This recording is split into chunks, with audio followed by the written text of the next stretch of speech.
Hello అండి, అందరికీ నమస్కారం. ఈరోజు కాలీఫ్లవర్ కర్రీ చేద్దామండి. చాలా అంటే చాలా బాగుంటుంది. అంటే ఈ గోపి పువ్వు కర్రీ చాలా అంటే తినే వాళ్ళకి మాత్రం బాగా నచ్చుతుంది. తినని వాళ్ళు కాస్తంత ఇబ్బంది పడతారు, కానీ ఇలా కనుక చేశారంటే చాలా అంటే చాలా టేస్టీగా ఉంటుంది. దీనికోసం ముందుగా ఒక 7 నుంచి 8 పచ్చిమిర్చి తీసుకొని కట్ చేసుకోండి.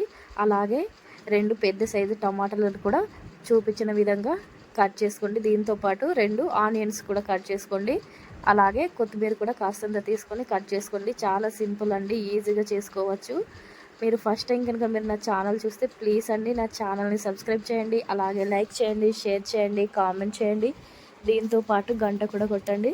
చాలా సింపుల్ రెసిపీస్ ఉంటాయి. ఒకసారి నా ఛానల్లోకి వెళ్ళి చూడండి. చాలా ఈజీ వేలో చేసుకోవచ్చు అండి. అన్నీ హోమ్ మేడ్ రెసిపీసే, చాలా సింపుల్గా చేసుకోవచ్చు. అంటే కాలీఫ్లవర్ని చాలామంది కట్ చేస్తుంటారు కదండి. అలా కట్ చేయడం కంటే ఇట్లా చించుకోవడమే ఈజీగా అనిపిస్తుంది. అంటే కర్రీ చేయడం కూడా చాలా అంటే టేస్ట్ కూడా చాలా అంటే పెద్ద పెద్ద పీసులు ఉంటే చాలా బాగుంటుంది కదండి. లేకుంటే చిన్నగా ఇలా ముక్కలుగా కట్ చేసుకుంటే అంత క్యాబేజీ కర్రీ లాగా అయిపోద్ది అనిపిస్తుంది. ఇలా ఫ్లవర్గా ఉంటేనే టేస్ట్ బాగుంటుంది. మరీ పెద్దగా ఉంటే మాత్రం కట్ చేసుకోండి. ఇలా చిన్నగా ఉంటే మాత్రం ఇలా చేయితోటి తీసుకుంటేనే టేస్ట్ చాలా అంటే చాలా బాగుంటుంది. తినడానికి కూడా ఈజీగా ఉంటుంది. టేస్ట్ కూడా చాలా బాగుంటుందండి. చూసారు కదండి, మీరు దీన్ని కుక్ చేసుకోవచ్చు ఒక 5 మినిట్స్, లేదా ఇలానైనా కర్రీ చేసుకోవచ్చు. అంటే కుక్ చేస్తే మరీ కుక్ అయిపోద్ది కదా కాలీఫ్లవర్ అనేది, అందుకే నేను కుక్ చేయట్లేదు. చూసారు కదా, స్టవ్ వెలిగించి ఒక కడాయి పెట్టుకోండి. కాస్తంత మందంగా ఉన్నది పెట్టుకొని తగినంత ఆయిల్ పోసుకోండి. ఇలా ఆయిల్ పోసిన తర్వాత పోపు కోసం వెల్లుల్లిపాయలు కూడా దీంట్లో వేసుకోండి. ఒక 8 నుంచి 10 వరకు. చూసారు కదండి అవి ఎలా వేడవుతున్నాయో. అవి కాస్తంత ఇలా చిటపటలాడుతుండగానే దీంట్లో కాస్తంత జీలకర్ర కూడా వేసుకోండి. అలాగే మనం ముందుగానే కట్ చేసి పెట్టుకున్న పచ్చిమిర్చి ముక్కలు కూడా దీంట్లో వేసి ఒకసారి కలుపుకోండి. చూసారు కదండి, పచ్చిమిర్చి చేసేటప్పుడు ఎప్పుడైనా కాస్తంత కేర్ఫుల్గా వేసుకోండి. ఎందుకైతే అది చిల్లుతుంది కాబట్టి మన చేయి మీద పడే అవకాశం చాలా బాగుంటుంది. దీంట్లోనే కాస్తంత కొత్తిమీర కాడలు వేసుకోండి పోపుల్లోనే. అలానే కట్ చేసి పెట్టుకున్న ఉల్లిగడ్డ ముక్కలు కూడా దీంట్లో వేసుకొని మళ్ళీ ఒకసారి కలుపుకోండి. చాలా ఈజీగా అండి, టేస్ట్ మాత్రం చాలా బాగుంటుంది. ఫస్ట్ టైం చూసే వాళ్ళు కూడా ఈజీగా చేసుకోవచ్చు. అంత సింపుల్గా, టేస్ట్ మాత్రం చాలా అంటే చాలా బాగుంటుంది. దీంట్లోనే ఫ్రెష్గా నూరుకున్న అల్లం వెల్లుల్లి పేస్ట్ కూడా వేసుకొని అడగంటకుండా కలుపుకోండి.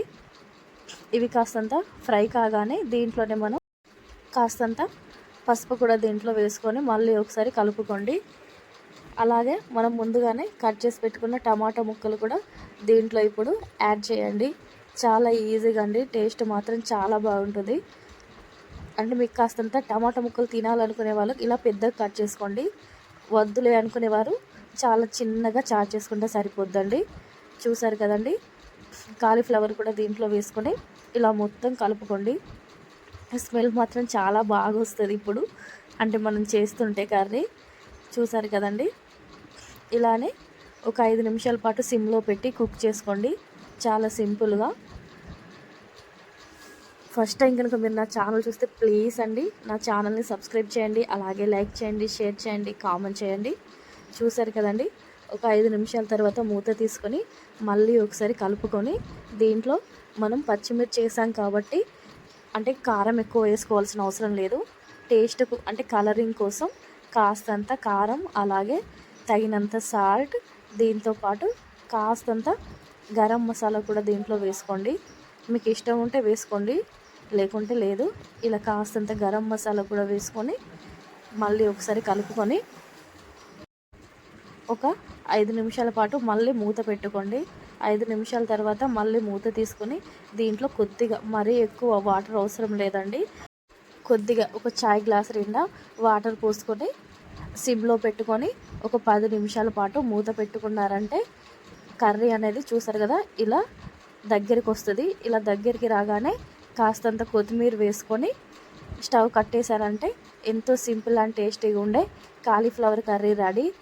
నా ప్రాసెస్ కనుక నచ్చితే, అంటే నా వీడియో నచ్చితే నా ఛానల్ని సబ్స్క్రైబ్ చేయండి. అలాగే లైక్ చేయండి, షేర్ చేయండి, కామెంట్ చేయండి. దీంతోపాటు గంట కూడా కొట్టండి. చాలా ఈజీగా అండి. ఇది వేడి వేడి రైస్లో కానీ చపాతీలో కానీ చాలా అంటే చాలా బాగుంటుంది. ఒకసారి ట్రై చేసి కామెంట్ చేయండి. థ్యాంక్ యూ ఫర్ వాచింగ్ అండి.